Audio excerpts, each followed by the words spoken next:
Hi France, welcome training top seminar பார்க்க போனா ரீசனாக வந்து பார்த்தீங்கன்னா ஆனந்த விகடன் சேனலுக்கு வந்து பார்த்தீங்கன்னா நித்யா மேனன் மேம் வந்து இன்டர்வியூ கொடுத்துருப்பாங்க.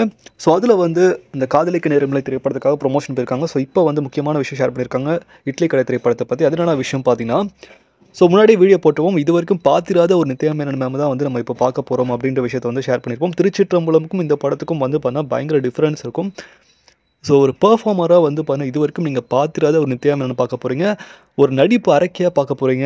நல்ல டேலண்ட் பெர்ஃபார்மன்ஸை வந்து பார்த்தீங்கன்னா இந்த படத்தில் என்னோட பெஸ்ட்டை வந்து கொடுத்துருக்கேன் அப்படின்னு ஷேர் பண்ணியிருக்காங்க. ஸோ எப்படின்னா வேரியேஷன் ஆஃப் ஆக்டிங்ஸ், அதாவது இப்போ நடிப்பு அரக்கி அப்படின்ற மாதிரி வந்து பார்த்தீங்கன்னா இந்த படத்தில் வந்து பயங்கர எமோஷனல் கனெக்டாகவும் இருக்கும், பயங்கர என்ஜாய்மெண்ட்டாகவும் இருக்கும். ஸோ இது வரைக்கும் நித்யா மேனன் மேம் வந்து இந்த மாதிரி பார்த்துருக்க மாட்டேங்க. பல விதமான ஒரு மல்டி ஆக்டிங்கை வந்து இதில் கொடுத்துருப்பாங்கன்னு நினைக்கிறேன். ஸோ அதுதான் வந்து அவங்க ஷேர் பண்ணியிருக்காங்க. ஸோ இது வந்து ஒரு நடிப்பு அசுரனுக்கு நடிப்பு அரக்கியாக இருக்கிற மாதிரி இருக்கும்னு நினைக்கிறேன். எனக்கு அப்படி தான் வந்து அந்த அவங்க சொல்லும் போது தெரிஞ்சு ஒரு பயங்கர பெர்ஃபார்மன்ஸ், எலிவேஷன், டேலண்ட்ஸ் அப்படி சொல்கிறாங்க.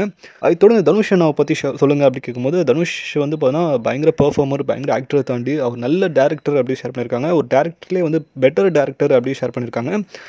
ஸோ ஒரு டேரக்டருக்கான அதிகமான குவாலிட்டியே வந்து அவர்கிட்ட இருக்குது. நல்லா எடுக்கிறாரு, ஒரு விஷயத்தையும் சூப்பராக பண்ணுறாரு அப்படின்ற விஷயத்தை வந்து பார்த்தீங்கன்னா டேலண்ட்டை ஐடென்டிஃபை பண்ணுறாரு. ஒருத்தவங்கள்ட்ட என்ன டேலண்ட் இருக்கோ அந்த டேலண்ட்டை பர்ஃபெக்டாக யூட்டிலைஸ் பண்ணுறாரு அப்படின்ற விஷயத்தை வந்து தனுஷனை பற்றி நித்யா மேனன் வந்து ஷேர் பண்ணியிருப்பாங்க. ஸோ கன்ஃபார்மாக இட்லி கடை ஒரு பிளாக் பஸ்டர் தான் ஏப்ரல் 10. ஸோ இதை பற்றி உங்களுக்கு தெரிஞ்சு கமெண்ட் பண்ணுங்கள். மேலே சேனல் பிடிச்சா லைக் பண்ணுங்கள், ஷேர் பண்ணுங்கள், சப்ஸ்கிரைப் பண்ணுங்கள், மறக்காம பெல் ஐகான் கிளிக் பண்ணுங்கள். மகிழ்ச்சி.